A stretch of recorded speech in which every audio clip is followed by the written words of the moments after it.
Yeah, we're here today with Mr. John Diggs, who is the owner and CEO of Natamos Driving School.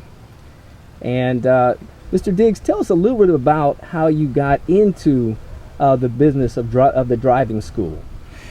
Actually, I was studying school. I was studying real estate in the San Fernando Valley, and they canceled the classes, so I didn't really have anything to do. And my wife found an article about driving schools and all that, and coming out, and it's a wonderful thing, whatever. And then I went out to California Driving School and started with them in 1977 and taught there 5 years in Los Angeles and the last 30 years here in Sacramento. Okay, now we're here to talk today about just your experiences, owning the driving school and working as a driving teacher.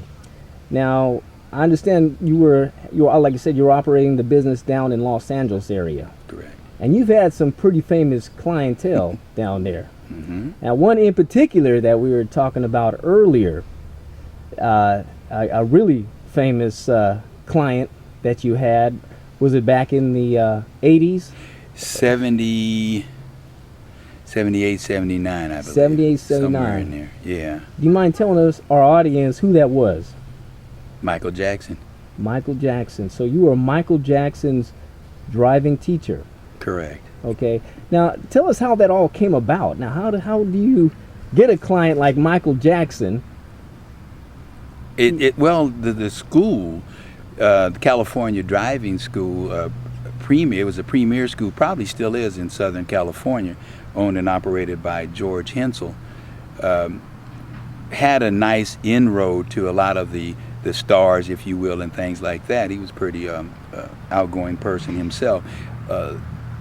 When the call came in, and I had already been working along with some of the special training parts, the special needs, I teach handicap and that and what have you, and they wanted someone, Michael's people wanted someone who was not only in the San Fernando Valley, but someone that he could actually relate to. And I'm a master instructor, so I got the call. Okay, so you roll up to meet with Michael. How'd that go about? Where'd you meet him at? At their home. On Havenhurst, right there off of in the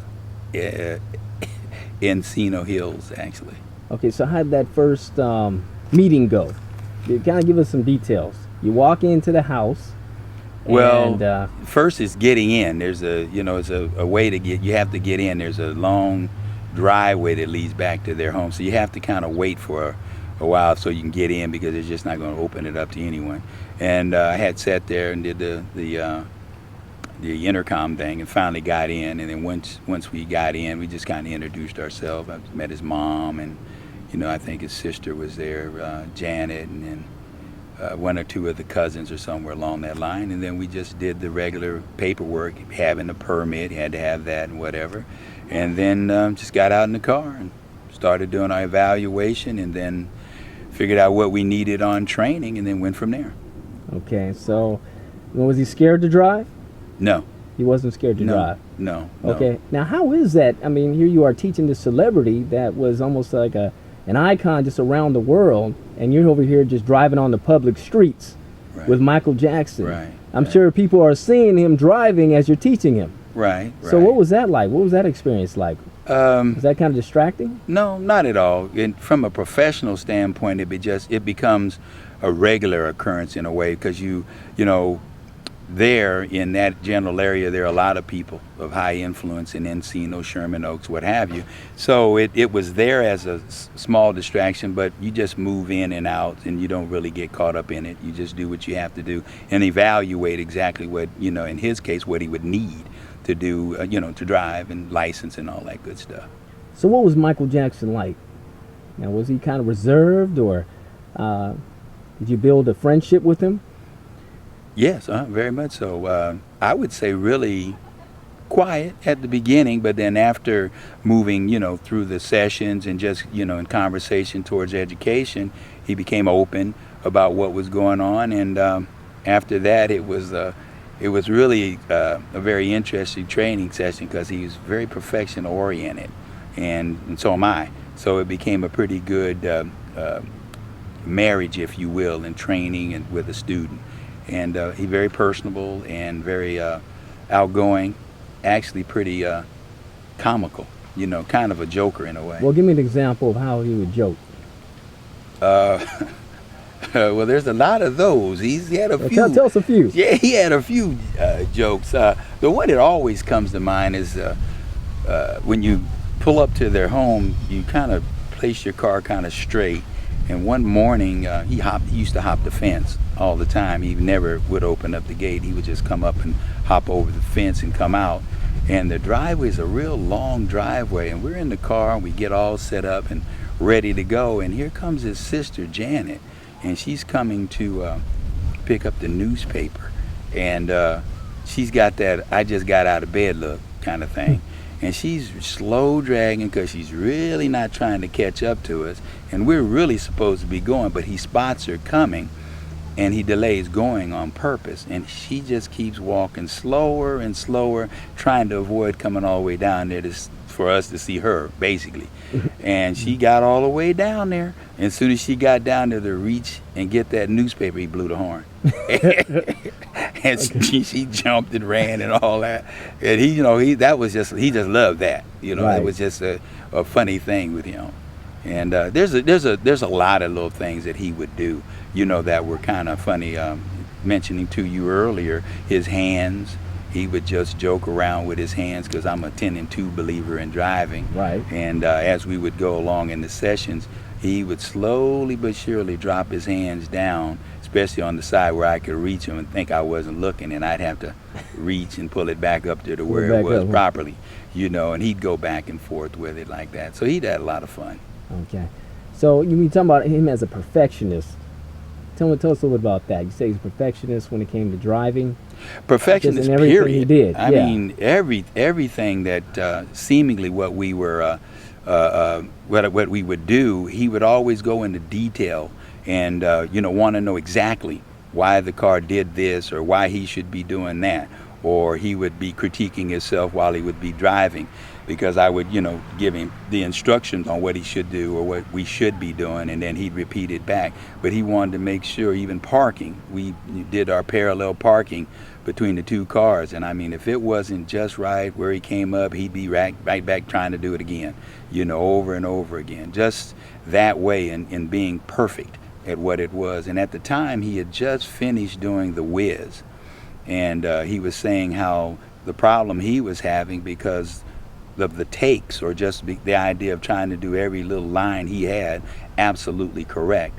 And I don't know if it frustrated everybody, but he said he just couldn't just do it, half do it, that kind of thing. So you guys would talk a lot about personal things. It's not about the driving, him getting his license.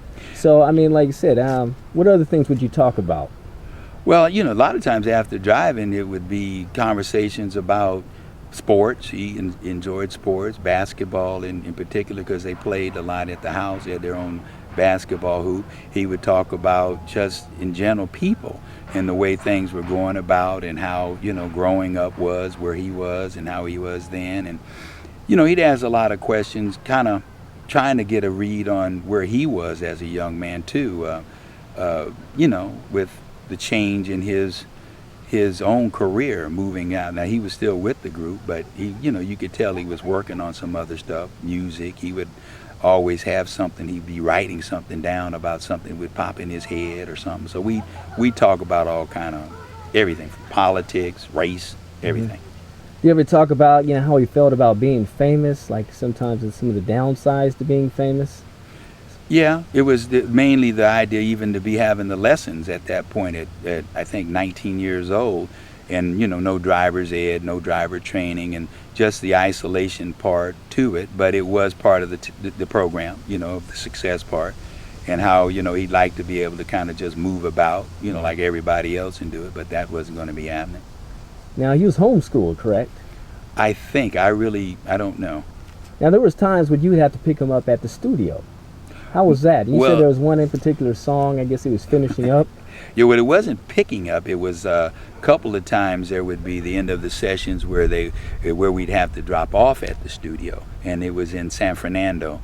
And I think the the time you're talking about is when we finished our session. It was the recording of the I want to say Destiny album. I'm not really sure which one it was. The long story short was they were waiting on him. He came in, the brothers were all there, and he was so kind to me, asked me to come on in and sit a while, and so we did, or I did, came on in, and in that session was the song Don't Blame It on the Sunshine, Don't Blame It on the Moonlight, that song. And I sat through that one, a couple other ones, but after it was over, I remember going home and telling my wife, I said, boy, they got a cut coming out now. And I went on through the whole song as much as I heard it, and about 3 weeks later, boom, it hit.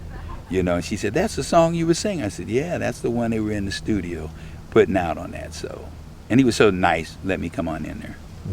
Now it came a point where he wanted to talk to you about getting a car. Yes. Now what type of car did he desire? What type of car did he talk to you about? Rolls-Royce.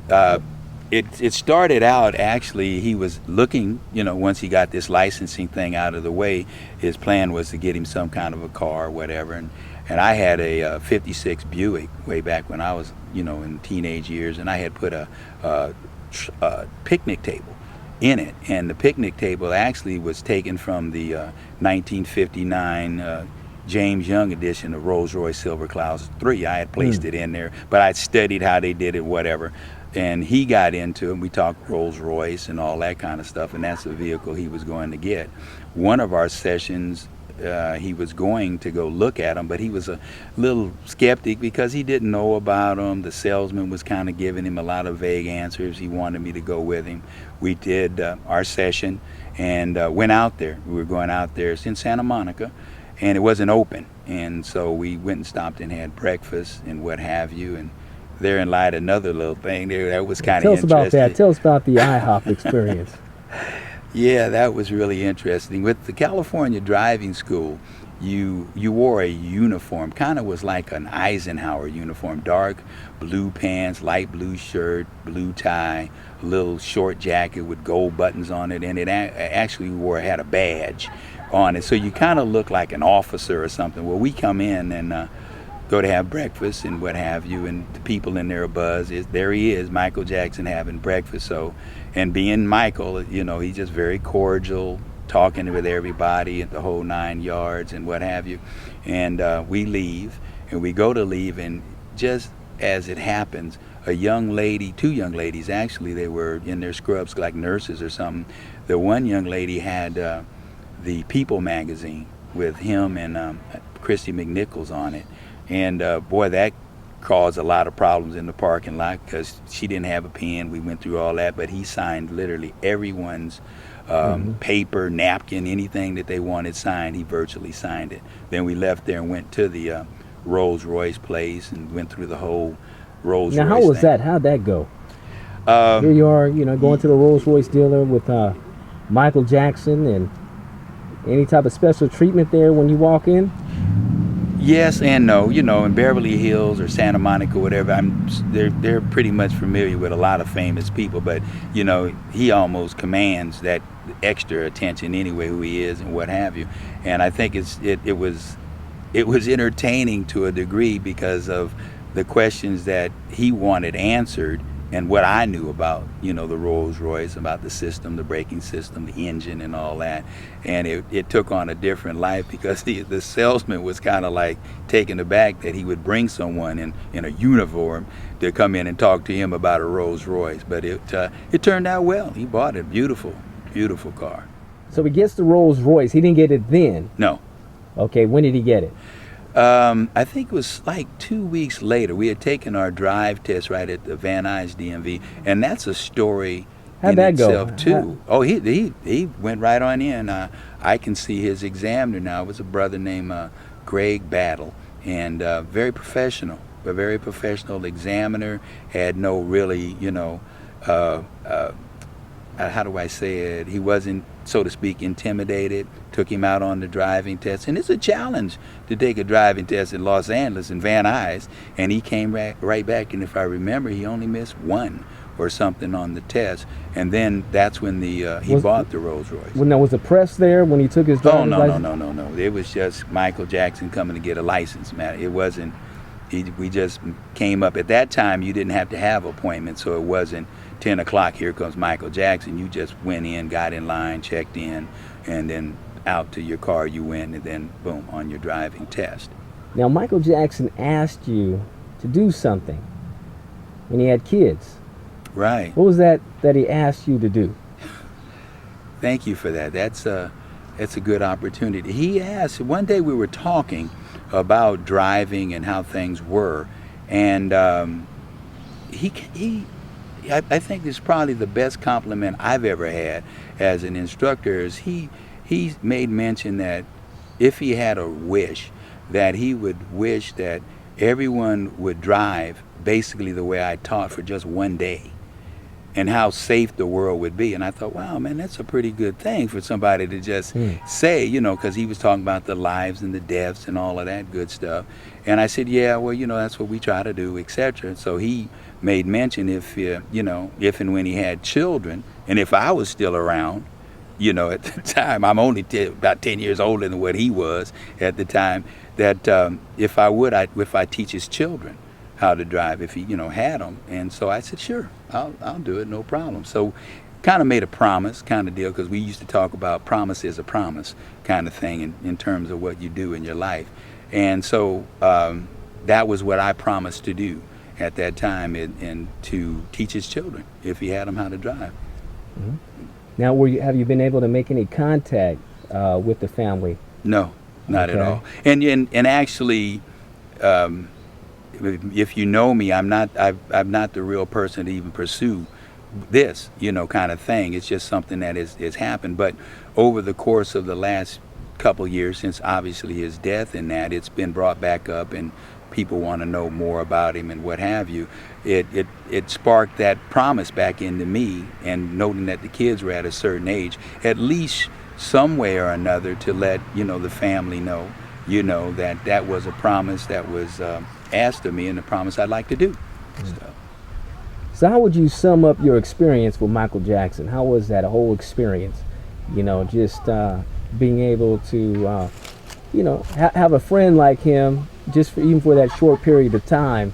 You know, how was that? How has that impacted your life? Well, you know, a lot, in the sense that it was short only in times of, you know, me moving here to Sacramento. I had conversations with him quite a few times afterwards. You know, one of the stories was the Pepsi commercial. I kind of think I shared that with you, where he was driving the car. I spoke to him after that about it. Tell us about that. Tell us about the Pepsi. Well, he did. If those who remember that commercial, he rolls up in a car, and he pulls up on these youngsters, and one of them happens to be the Fresh Prince of Bel-Air, what's his name, Alfonso Rubio. He's a little kid. Carlton, yeah, Carlton. That's him, Carlton, in there. And Michael pulls up or whatever. That part of the story goes when he called me later, and he used to call the house all the time, and certain times in that. Anyway, he called and let me know that he had his hands at 10 and 2. You know, again, joking and having a good time with what the training was, and how at that time too they weren't sure that he would be able to drive that car. And he said, no, I was taught. John taught me, whatever. So it was pretty good to go. And it kind of moved along a few times later on, because when he did finally get that Rolls-Royce, just go back on that for a minute, another thing he did, I think people should know, that was really good. I got there at his home, and the lesson was ready to go, but there were probably, I'd say, about 15 to 20 kids outside the gate, and had been there from what he said since like 7 o'clock in the morning. So he and his mother and I were standing there talking, and he says, well, look, you know, they've been out there this long time. I'm going to go out there. My car is going to be brought back here later on this afternoon, and I'd like to take a lesson in it, but I want to get this training with you too. He said, but I'm going to go out and I'm going to talk to these kids for, you know, 10, 15 minutes or whatever. He said, then I want you to come out and then act like we got to go, you know, and whatever. So I talking with his mom, what have you. Then I go out there and kind of make it an official thing. Michael, it's time for us to go, blah, blah, blah. And so he gets in the car, waves goodbye to him. They're yelling and screaming. So you head down Havenhurst, you're going down towards Ventura, and there used to be might still be there, a market called Kelson's, and there was the payphone. So he said he wanted to pull in there. And I said, okay. So he pulls in, and he gets out, and he gets on the phone. He calls back to the house, and he's talking to someone because he wanted to give them sandwiches, or he wanted to get them something. You know, they've been out there all morning. He figured they had probably been hungry. And somewhere on the phone they didn't have anything, whatever, it wasn't provisions or whatever. Now, how many people were out there by the gate? About 15, or it had to be about 15 of these young kids, just, you know, Michael Jackson, they were just in it, you know. And so he ordered up pizza and soda and what have you, and told them to have it, give it to him, whatever. We do our session, we come back, they're gone. But out front of the gate, they had kind of folded the boxes and everything up, and it read, "I love you, Michael," or "We love you, Michael," and they had stacked it all up, and it was so cool. And that's kind of stuff that you don't maybe know that a person like that would do, you know. So kind of just to send that stuff back to him. Now, what was it you think it was about you that he wanted to have you as a friend? You know, because he kept a real close-knit circle.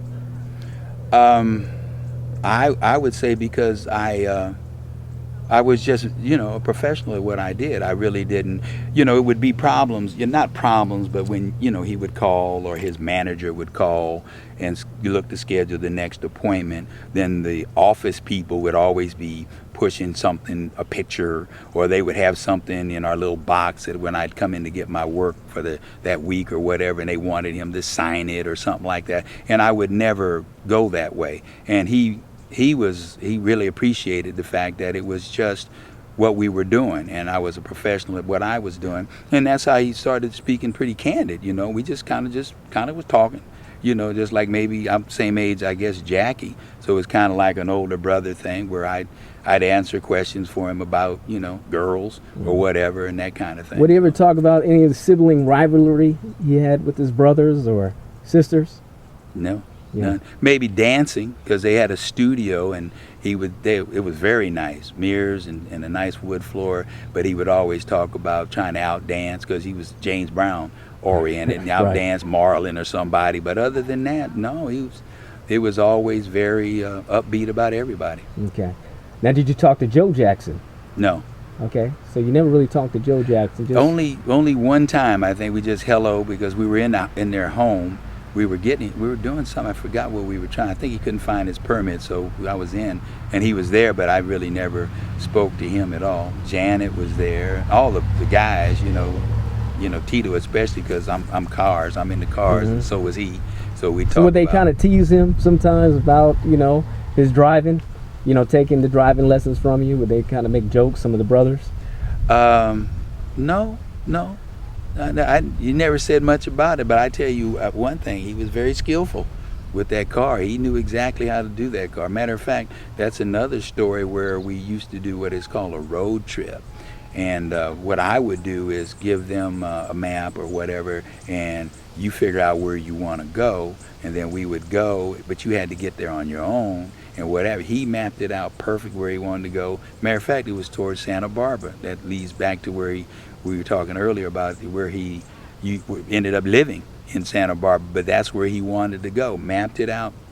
Excellent skills. Drove all the way up 101. Boom. No problem. Okay. How long did that take? Well, our road trips are like 3 hours. So it was an hour and whatever it was. We had some lunch up there again. Okay. And that's the second time he owes me, or did owe me. He still owes you from IHOP, huh? Yeah, well, we used to joke. Well, what happened with that? He said you didn't have any. Well, you know, he just was hungry. The place was closed, and so we go, and you know, we went, and I teased him about that for a while. I said, "Hey, man, you never paid me for IHOP, man." Right. Whatever. So you know, we laugh about that. You know? So he still has an outstanding tab. Yeah, I guess so. Right. But he could owe me. That's good. We were joking about how you got his autograph.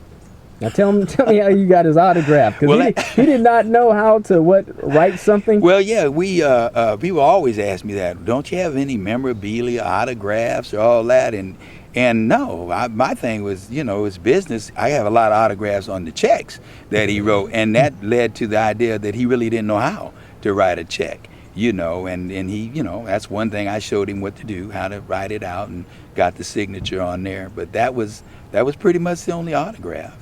I have a program at the house that I really haven't checked it, but it was about the Wiz. He gave it to me sometime afterward. He might have signed that, so that may be autographed. But other than that, okay.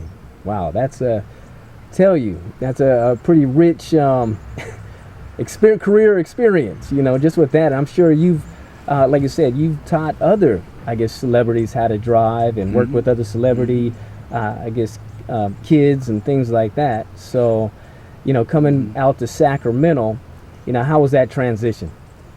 Well, it was interesting because of the actual pace, a slower pace. Obviously the different environment, even in driving, you don't have what you have in Los Angeles. But even since I've been here, it's grown into kind of a semi-Los Angeles type of thing, where now you need to have skills like you have down in Los Angeles with the speeds and what have you. So it's been fine. The people, are learning a little bit better about what we need to do out here because we're growing so fast and that. Okay. Well, how can someone get in touch with Natamos Driving School? Phone number 916-925-5253. And you can ask for Jeffrey, which is our son, Jeffrey Diggs, or you can call myself at 916-201-7429. Now, what would you say sets your school apart from other schools, other than you were Michael Jackson's driving teacher? Well, when I speak on it, I think people have a tendency to think I'm being, that I'm kind of bragging or anything. But I'm actually California's only master instructor. And that in itself separates me from, the other schools. I went through a full program with the California Driving School, took the testing and that. Plus, I've not only been like an owner-operator, but training director, assistant educational director, and I probably, have 10, they used to call it the Mr. Galley Award. Arthur J. Galley was the educational director, and I've had his award, and he was a renowned European driving instructor through Austria and Germany and that. And a concise program and the same professionalism. Everyone's a star, but everyone's treated with that. So the difference probably would be the dedication to the improvement of what's going on out here, not just, the money-making part of it. That's great. Well, thank you, Mr. Diggs, for your time. Any closing words that you'd like to say to our audience out there? Just be safe in these cars. It's tough enough out there just, with what's going on, but texting, all the other things, turning our cars into eateries and salons. In closing, I guess, just be safe. And it doesn't hurt to slow down, enjoy what's going on, and leave in enough time. Thank you. You're welcome.